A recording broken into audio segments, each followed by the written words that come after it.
तो बात हम कर रहे थे कि जनाब वो जो एवोल्यूशन है पब्लिक पॉलिसी की, ये एक दिन में कोई पब्लिक पॉलिसी डिसाइड नहीं हो जाती। ये हिस्ट्री के साथ पूरी की पूरी ट्रेवल करती है। फिर उसके बाद हमें पता चलता है जनाब ये सारा काम हुआ। इस तरह मामला नहीं है कि ये एक दिन में ही काम आपका सारे का सारा फिट हो जाएगा। No, this that is not the proper way and that is not possible. इसके बाद हम कहते हैं what is evolutionary theory and how does it inform about the public policy. The term evolution is used loosely in the policy literature and has its meaning frequently unclear. वो आ रहा है कि इतना भी कोई लंबा लिटरेचर हमारे पास नहीं है, और अगर है भी तो लोगों के डिफरेंट आर्टिकल है, और अगर उस वक्त आर्टिकल थे भी तो उसको कंपाइल करने वाला कोई नहीं था. This article injects clarity into the debates of evolution and establish its ability to describe and explain policy change. It has four main aims.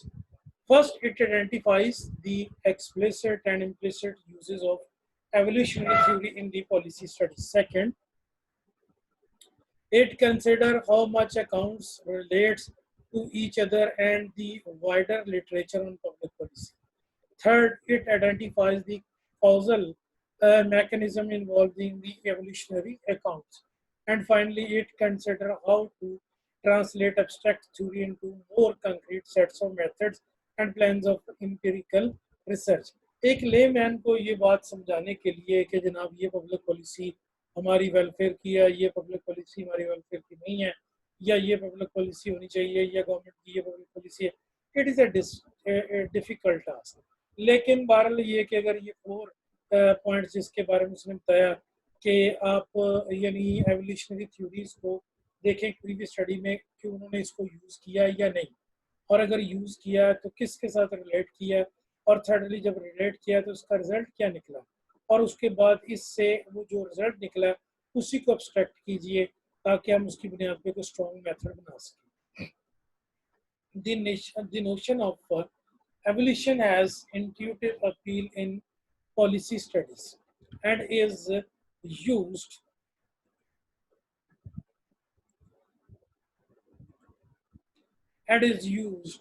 uh, frequently to describe the policy change.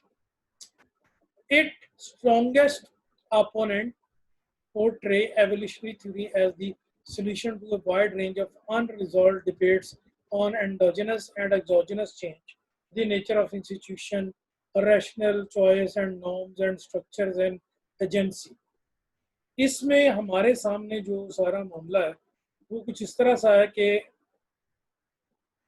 सारा मामला कुछ इस तरह सा है कि आप इस सारे मामले में इस सारे काम को, इस सारी चीज को कैसे कंसिडर करें. भाई ज़ाहिर है पुराने दौर में ना तो इतने इंस्टीट्यूशन हमारे स्ट्रॉन्ग थे कि जनाब वो सारे के सारे इतने कोई स्टेबल होते, ना ही कोई इस तरह का मामला था, ना ही कोई पार्लियामेंट टाइप चीज़ थी, ना ही कोई और सारी सूरत हाल थी. तो लोगों की जो ओपिनियन है वो इतनी ज़्यादा कोई स्ट्रॉन्गर नहीं है, ये इतनी ज़्यादा मामला नहीं है कि जिस पे हम ये देख सकें कि सारे मैटर रिजॉल्व हो गए. और फिर एक मुल्क दूसरे मुल्क की बात क्यों माने, या कुछ लोग दूसरे लोगों की बात क्यों माने, ये भी एक बड़ा प्रॉब्लम है. इस वजह से डिबेट्स जो थी वो अनरिजॉल्व रही और उसके नतीजे में कोई बेहतरी नहीं आ सकी. बेहतरी कैसे आ सकती है कि you sum up certain things, कि आप कोई चीज़ जो है वो तय कर देते हैं, उस तय करने के मामले में सारा जो आपका सेट है वो सामने आ जाता है, और उस सारे मामले में हम ये देखते हैं कि जी लोग उसको ओबे कर रहे हैं, उसको फॉलो कर रहे हैं. जिस तरह रिसेंटली जो गवर्नमेंट है इसने आते 2 साल पहले एक नारा लगाया कि जनाब इमरान खान फॉर चेंज, हम चेंज करेंगे. वो चेंज उसने कही जी कि with the name of new Pakistan.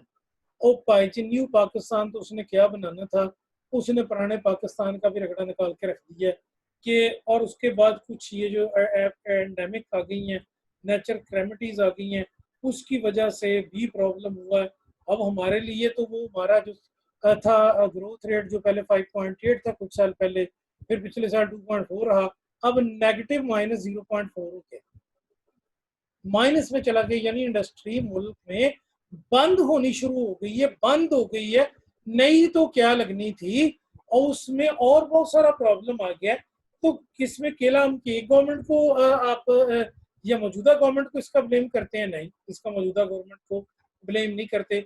अगर एक टायर जो है वो प्रॉब्लम कर रहा है किसी रोड के ऊपर, तो उस रोड के ऊपर प्रॉब्लम करने से पहले उसकी एक हिस्ट्री है। अगर एक त्यारा जो है वो पीए का, आपने देखा प्लेन गिरा है ईद से 2 दिन पहले, तो वो उसके 2 दिन पहले गिरने की उससे पहले उसकी हिस्ट्री है। उसको अक्टूबर में ग्राउंड कर दिया गया था और उसको वापस ले लेगी थी परमिशन कि इसको फ्लाई नहीं किया जाएगा। फिर उसके बाद पाकिस्तान इंजीनियर ने अपने फार्मूले लगाए और फार्मूले लगा के उसे जनाब टेक ऑफ की इजाज़त दी। जब टेक ऑफ की इजाज़त दी, वो एयरपोर्ट पे उतरने लगा कराची में, तो लैंडिंग गियर नहीं खुल सका। उसके नतीजे में वो जो उसके व्हील के नीचे वाले हिस्से होते हैं, जहाँ वो उसकी बॉडी वो उसके साथ हिट हुई, उसके एयर रनवे के साथ। जब रनवे के साथ हिट हुई, तो उसके बाद जनाब उसने दोबारा टेक ऑफ कर लिया। टेक ऑफ करने के बाद जब वो इंजनों में आग लगी हुई थी, इतना टाइम नहीं बच सका कि वो दोबारा फिर लैंड कर पाता। तो उस लैंड ना कर पाने की वजह से उस लैंड ना कर पाने की वजह से फिर प्रॉब्लम ये देखने में आया कि सारे के सारे लोग जो ऑन बोर्ड थे, other than 2 passenger, they died of the spot by burning of the plane. Plane जला, वो घरों के ऊपर गिरा, गिरने वाले भी शहीद हुए और उसके बाद बहुत सारे लोग जो हैं उनकी भी डेथ वहां पर हो गई। तो इस तमाम सारे वाक्य में कोई हिस्ट्री होती है। एक दिन में ये सारा काम नहीं हो जाता, एक दिन में ये सारी चेंज नहीं हो जाती। ये कोरोना अचानक आया नहीं, ये अपीयर हुआ है जुलाई में चाइना में। उन्होंने इसकी तरफ तवज्जो नहीं की, उसके उन्होंने डॉक्टर को कहते हैं ये पकड़ के अंदर किया या कोई और काम किया। लेकिन बाद में फिर जब ये उसकी एक एपिडेमिक्स की शक्ल इख्तियार करके एपिडेमिक्स की, तो फिर उसके बाद सारे लोगों ने माना कि हाँ जी है। अब हम पाकिस्तान में क्या कर रहे हैं? पाकिस्तान में हम ये कर रहे हैं कि हमारे जो बहुत सारे लोग हैं वो ये कर रहे हैं, नहीं ये नहीं, ये मजाक है, ये फ्रॉड है। रिसेंटली आप भी गली मोहल्लों में देख रहे हैं, मैं भी देख रहा हूँ कि बहुत सारे लोग जो है इसकी केयर नहीं कर पाते। वो कहते नहीं जिसकी जरूरत ही कोई नहीं, ना जी मास्क क्यों जरूरत साहब, हमारा जो है वो सही तरीके से नहीं आता, इसमें रेस्पिरेशन में प्रॉब्लम है। भाई जो एक हकीकत है उसे तस्लीम करो, घरों में रहो और घरों में रहकर तुम लोग जो है वो सारा काम करो, बाहर मत निकलो, अपने बच्चों को सेफ रखो। बुजुर्गों की खास तौर पे जो हमारे पेरेंट्स, वालदेन, बहन, भाई जो बड़े बुजुर्ग हैं या चाचे ताए जो सारे के सारे हार्ट के, शुगर के या किडनी के या लिवर के या और तरह के मरीज हैं, वो इस वायरस का मुकाबला नहीं कर पा रहे और रेस्पिरेशन प्रॉब्लम आती है, तो वो उसकी वजह से फिर वो सारे का सारा उनका सिस्टम जैम हो जाता है। तो इनकी तरफ तवज्जो देने की जरूरत है। इसी तरह जो पॉलिसी स्टडीज होती हैं वो एक दिन में नहीं आती, उसकी तरफ बार बार उसको हिस्ट्री को निकालना पड़ता है और उसके बाद लोगों को चेंज के लिए राजी करना पड़ेगा। Indeed, part of the appeal may relate to ambiguity and our abilities are number one. सबसे पहले क्या क्या जी पब्लिक पॉलिसी में शामिल किया जाए, the cumulative long term development of policy solution. पुराना जो भी काम हुआ है उसको सारा शामिल किया जाए। Number two, made a description in the way that policy maker think about and try to solve the policy problems. सबसे पहले जितने भी हमारे यहाँ पर आए वो पॉलिसी मेकर्स, उनको इसका सोल्यूशन सॉर्ट आउट करना होगा। the maintenance और radical reforms of policy making institution बनाने होंगे। पाकिस्तान में कोई इस तरह का है नहीं, पार्लियामेंट का जो रोल है वो हमारे सबके सामने हुजूर को चोर चोर कह के दौड़ देते हैं।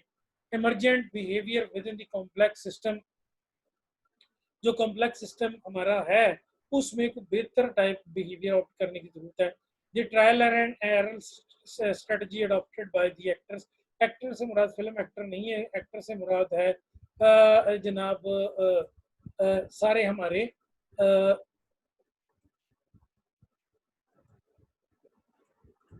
एक्टर से हमारे मुराद है कि वो लोग जो काम करने वाले हैं। इस यहाँ से कोई फिल्म एक्टर या ड्रामा एक्टर की बात नहीं हो रही। जो लोग बार बार आ रहे हैं और बार बार छोड़ रहे हैं, मैं उनको निकाल दूंगा, ये पहले मैं बता रहा हूँ। बार बार इस तरह की हरकत ना करें, बैठे हैं तो सुकून के साथ इसे सुने। आगे आता है when adopting to their environment, क्या लोग अपने एनवायरनमेंट को चेंज को अडॉप्ट कर लेते हैं? नहीं, बिल्कुल नहीं कर रहे। वहीं ये बाबे हमारे मोहल्ले में छोटे बच्चे, अभी रिसेंटली मैं बाहर गया हूँ तो मैंने देख कर आया लेक्चर से पहले कि वहाँ पर जनाब किसी रोड पे बंदे ने कोई भी मास्क यूज नहीं कर रहा था, स्वाय मोटरसाइकिल्स के कि जिनके पास बाइक थी या कोई इस तरह की थी सारा मामला, वो बाकी यूज़ कर रहे थे, बाकी को और यूज़ नहीं कर रहा था सारे। उसके बाद आता है जी policy coming together multiple factors, सबको आप इकट्ठा करें और उसके बाद चेंज को इमर्ज करें। आगे आती है जी evolutionary theory in multiple streams. इसमें फिर उसने मॉडर्न हिस्ट्री की थोड़ी सी डिस्कशन की है कि भी वो यहाँ तक कैसे तक पहुंचे। पहले डार्विनिज्म था, डार्विन ये कहता था इंसान बंदर से पैदा हुआ है, फिर उसकी सारी हिस्ट्री आगे आप ये पढ़ेंगे। फिर डार्विन के बाद जनाब उससे पहले अरिस्टोटल वगैरह थे, वो साथ उसके कहते थे कि जी जो है ये डिवाइन कुछ नहीं है, ये तो इवॉल्व वैसे ही हुआ। इस सारी हिस्ट्री को आपने रीड आउट करना है। Approaches to policy analysis, policy analysis बहुत इंपॉर्टेंट टॉपिक है एग्जाम के लिए। पॉलिसी एनालिसिस बहुत इंपॉर्टेंट टॉपिक है। 40 मिनट पे हमने अपनी ये क्लास खत्म करनी है। जितने भी लोग हो सकते हैं मैक्सिमम वो अपनी अटेंडेंस साथ साथ यकीनी बनाए। Policy analysis is used to able technique used in the public administration to enable civil servant activists and others to examine and evaluate the available option to the implementation of goals of law and elected officials. सारे policy approach के अंदर हम देखेंगे कि जितने भी हमारे government officials हैं, जितने भी हमारे सरकारी मुलाजम हैं, वो सारे के सारे मिलकर इसको वैल्यूएट करते हैं कि जो काम गवर्नमेंट ने कहा था क्या उसके ऊपर कोई अमल दरामद हो रहा है, और अगर हो रहा है तो क्या पॉजिटिव हो रहा है, क्या पॉजिटिव नहीं हो रहा तो नेगेटिव हो रहा है, क्या इसकी सूरत हाल है। अभी इसमें गवर्नमेंट का चूंकि बेसिकली कंट्रोल बिल्कुल खत्म हो चुका है। सुबह 8वीं तरमीम के बाद सुबह इंचार्ज हैं, और आपने देखा कि पहले सैनिटाइजर को कोई पूछता नहीं था। सैनिटाइजर फिर 25 रुपीज़ का था, फिर वो 4000 रुपये तक सेल हुआ, फिर डिटोल सोप आ गया, फिर उसके बाद जनाब अब वो अगली सूरत हाल आ गई, वो एक्टम का इंजेक्शन, फिर क्लोरोक्वीन आ गई, फिर उसके बाद आजकल प्लाज्मा आ गया है। तो हर एक में गवर्नमेंट का कोई कंट्रोल नहीं है, कोई सेंट्रल इस पे रोक टोक नहीं है, तो लोग अपनी मर्जी की प्राइसेस चार्ज कर रहे हैं। यहाँ तक कि चिकन जो है वो 380-400 रुपए पर केजी तक सेल हो गया है। तो गवर्नमेंट का कोई कंट्रोल नहीं है इस पे। गवर्नमेंट वेलफेयर की तरफ कोई तवज्जो नहीं दे रही, क्योंकि जो कोरोना वायरस है उसने सारे कामों को आपस में जम कर लिया है। तो गवर्नमेंट की सारी तवज्जो इस वक्त कोरोना की तरफ है, किसी तरह लोगों की अमवात ना हो, हमें इसकी तरफ सोचना चाहिए।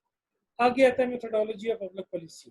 मेथोडोलॉजी से मुराद ये है कि हम कुछ क्वालिटेटिव रिसर्च और कुछ क्वांटिटेटिव रिसर्च जो है उसको यूज करके इसको देखेंगे कि इसका रिजल्ट क्या निकलता है। पॉलिसीज का अभी रिसेंटली कल परसों रिसर्च का रिजल्ट निकला है कि जनाब जो ये क्लोरोक्विन इंजेक्शन था इससे कोई फर्क नहीं पड़ता, इतना इसमें रिकवरी है। तो आप ये भी एक रिसर्च है जो उन्होंने की, उन्होंने 100, 500, 200, 400, 4,000 बंदा लिया, उनकी के ऊपर इंजेक्शन ये यूज़ किया, और कुछ लोग ऐसे पेशेंट थे कि जिनको ये यूज़ नहीं करवाया गया।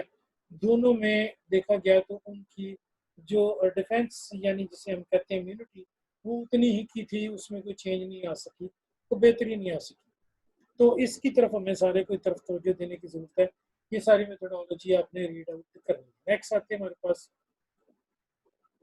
Dimension of public policy. Dimension of public policy में हम डिस्कस करते हैं कि पहले तो हमें प्रॉब्लम का पता होना चाहिए कि प्रॉब्लम हमारा है क्या। हम आगे फिर टेबल में ये देखेंगे कि इफेक्ट्स क्या हैं, इफेक्टिवनेस क्या है, अनइंटेंडेड इफेक्ट्स क्या है, इक्विटी क्या है, इम्प्लीमेंटेशन क्या है, ये सारे डिफरेंट क्वेश्चंस हैं। इसको 6 डायमेंशन में देखा जाता है।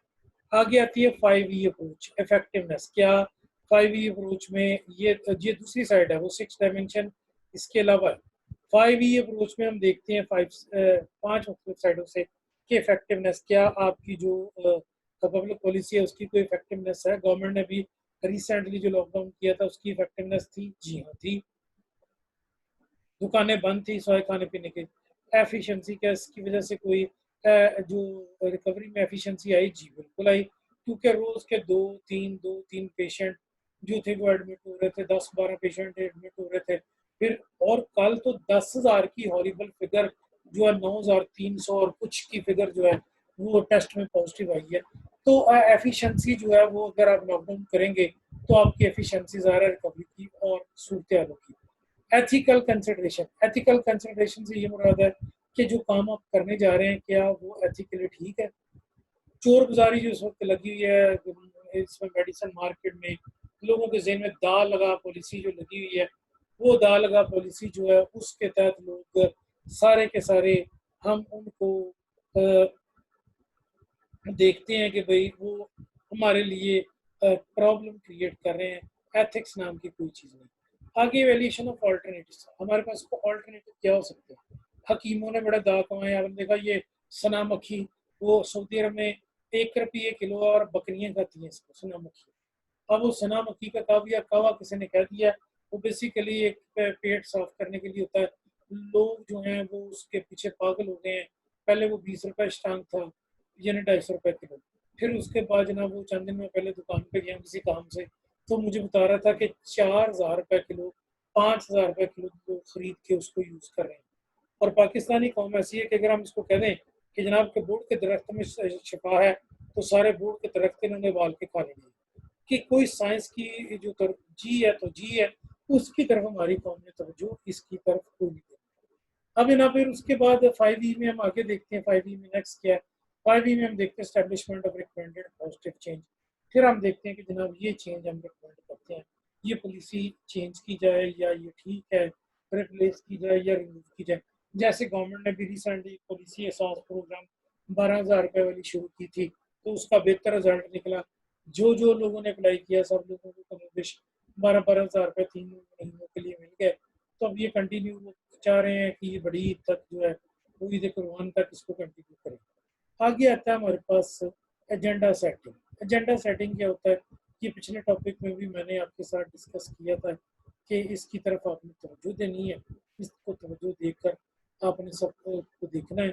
इसके कल अगले टॉपिक में मॉडल देखेंगे कि मॉडल कौन कौन से, अवेयरनेस मॉडल क्या होता है, प्रायोरिटीज मॉडल क्या होता है, और उसके बाद जनाब इसके दूसरा मॉडल क्या होता है। आप सब लोगों का बहुत शुक्रिया, थैंक यू सो मच। तो अल्लाह ताला आप सब लोगों को अपने हिफ्ज़ मान में रखे। स्टे होम जनाब, और stay safe. Thank you so much, God bless you. अभी मैं कुछ ही देर में से यूट्यूब पर डाल दूंगा, वहाँ से या प्रीवियस भी डाउनलोड कर सकते हैं, ये भी डाउनलोड कर सकते हैं। For your help, God bless you, thank you so much.